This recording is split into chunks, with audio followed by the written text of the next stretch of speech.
James, is Aaron Judge already a Hall of Famer? No, absolutely No. not even close. And I'm going to make the perfect case for this.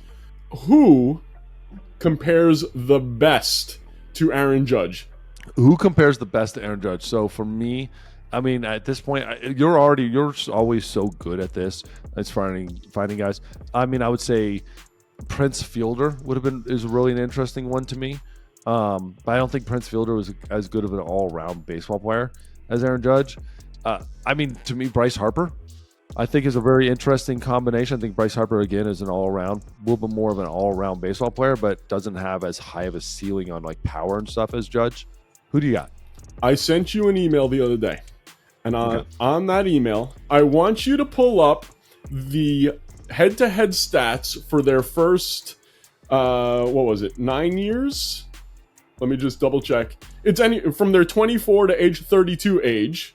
This is the best comp I've ever seen. Ryan Howard versus Aaron Judge. Is Ryan Howard a Hall of Famer? No, Ryan Howard is not a Hall of Famer. Hall of Very Good. Hall of Very Good. Now take a look at their numbers the same time, from 24 to 32. Ooh. Now, the WAR is crazy different because of the defensive abilities of Aaron Judge. Right? That's why I'm looking at that. I'm like, geez, that jumps out. 18 to 50? Yeah. That's not even close. No, it's massive difference. But look at the rest of the numbers. But that's my problem, though. Ryan Howard wasn't a bad defender. Ryan Howard wasn't bad, like, at all. Yeah, I know. But when you're at first base, you don't get the extra WAR numbers. I think it's such bullshit because it's like... I agree, which is why I don't put a lot of stock into WAR. But you take a look. Ryan Howard played more games, 1098 to 958. And granted, there's still 40 games in the season or so at this point. But plate appearances, 4701 to 4169. 1,100 hits to 991. Judge has 991. 300 home runs for Ryan Howard. And currently, as we're speaking, 301 for Aaron Judge. RBIs, 920 for Ryan Howard, 683 for Judge. And then you look at the rest of the numbers, they're all very comparable. Now, when you get to like the OPS stuff, OPS plus, which is ridiculous, that he is 71% better basically than the rest of the league versus 35% for Ryan Howard. You know what I'm looking at? Doubles. Ryan Howard has 200 doubles compared to 166. I would have never guessed that. Would have never guessed that at all. And Aaron Judge is grounded into more double plays than Ryan Howard, which shocks me a little bit. Yeah, well... But again, it's all comparable. You want to know why, though, too? Day and age where they can't take out the second baseman. You don't have Chase Utley and guys taking out the second baseman the way we used to. It used to be a lot harder to try to double play. Right. But...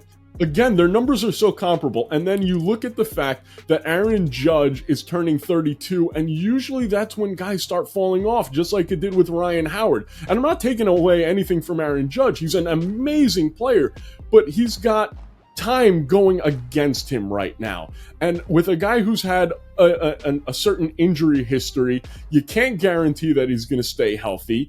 So if he's going to drop off because of age, and injuries are going to be a problem potentially, he's not a Hall of Famer yet if the trajectory goes the same way it did for Ryan Howard.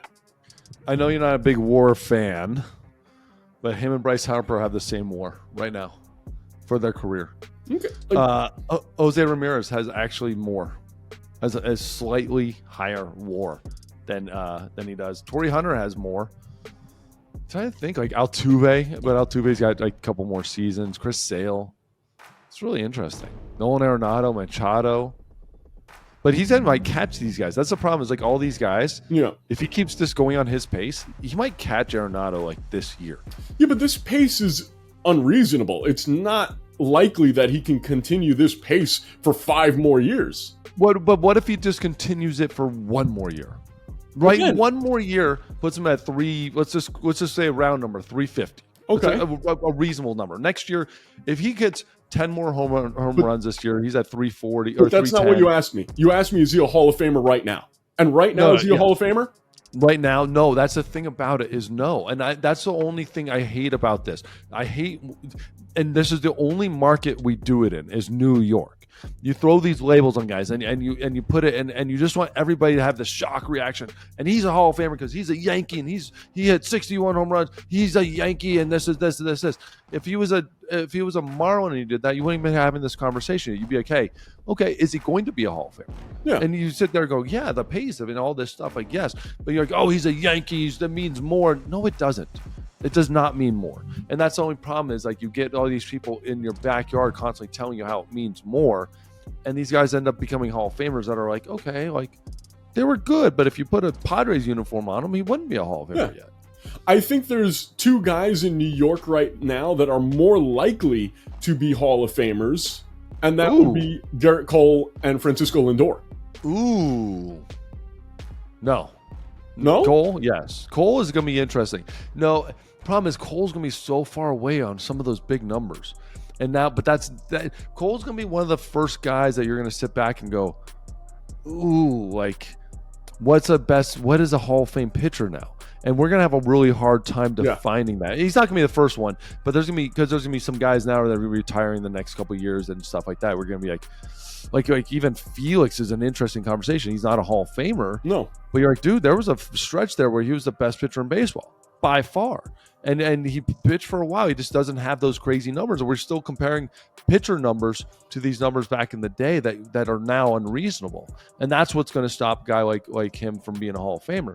And Garrett Cole's going to be the same thing. We're going to sit back and go, ooh, like, he's not Greg Maddux, but they're going to be in the same Hall of Fame, and it's going to be a really interesting it's going to be interesting to judge. Now, to talk about Judge, though, to say he's a Hall of Famer now is you're stupid. Yeah. I'm sorry. If he stopped baseball right now, he is not a Hall of Famer. He is going to be an interesting argument about, like, how great he was for a couple of great seasons, and I need more longevity out of this. I need to see in a couple of years. I think Giancarlo Stanton is going to be a lot. If Judge retired right now and Stanton retired right now, you would have a very interesting conversation between those two. Oh, I think you're crazy. Let's put up those numbers. We can pull it up another time because we still have a few things that we want to discuss. But Giancarlo Stanton has been dominant for one season in his career. Aaron Judge has been dominant for way more seasons. Anyway, do you think that Aaron Judge is going to hit 500 home runs? I do. You do? I do. I think he, again, the thing is even if he goes off of this pace, even if for some reason he falls completely off and he's a 25 home run hitter, that's a 10 years, okay? That's a lot. I don't think he can do that. But, like, next year he hits 40, then he hits 35. Like, at that pace, it's got to average. He's got to average 30 home runs for the next 7 seasons. That puts him to 39 years old. I think the problem is he's gonna double that at 1 year. He might hit 60 next year again. Right, but I can see him hitting 50. So that knocks him down.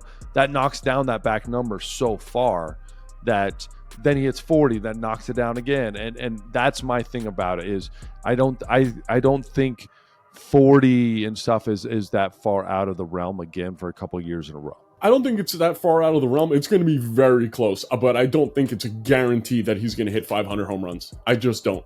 I don't think this season. Mets. And by the way, I'm not a Mets fan who has sour grapes against Aaron Judge. If you know me or if you've watched me or spoken to me for years, you know that I am not that guy that's going to belittle someone because they're on a team that I don't particularly like. Aaron Judge, he just started way too late in his career for me to believe that he's going to reach these milestones. And with his size and his potential injury history, if you told me that they're going to move him to first base next year or have him start DHing a lot sooner, maybe. But right now, with being in the outfield, running, that's a lot of wear and tear on knees of a really tall guy. It's going to be tough. Giancarlo Stanton, 422 home runs right now. He's 2 years older. He's on a higher pace. Okay, but it starts getting interesting. Like, he just needs to just survive. If he hits 20, he has 3 more years. 3 more years. Like, if he hits 25, like, he's a Hall of Famer. Like, he's 500 home runs. Like, he could become the first Hall of Fame, first player with 500 home runs that doesn't get into the Hall of Fame. That's how mediocre I think he is. Well, there's a couple others. already that are not in, James. No, There's a couple. Really? There's a couple guys that have 500 home runs that are not in. Well, non-steroid guys. Well, yeah, I'd say that. Okay. Yeah, because Palmeiro, McGuire, Sosa, Bonds. Who else? And Palmeiro, he just had good wood because he not only steroids but the Viagra, so it had a combination. He was ahead of it. He was ahead of the game. Yeah, that's not bad. No. Hey, if you're out there and you're watching, again, I tell you every week, tell your friends, tell your buddies, sit out there, leave us comments, like us, don't like us, tell us why you don't like us, and James will take the blunt of it because that's really probably why you don't like us. But hit that subscribe, hit that like button, let everybody know, and yeah, we'll be here for the next show.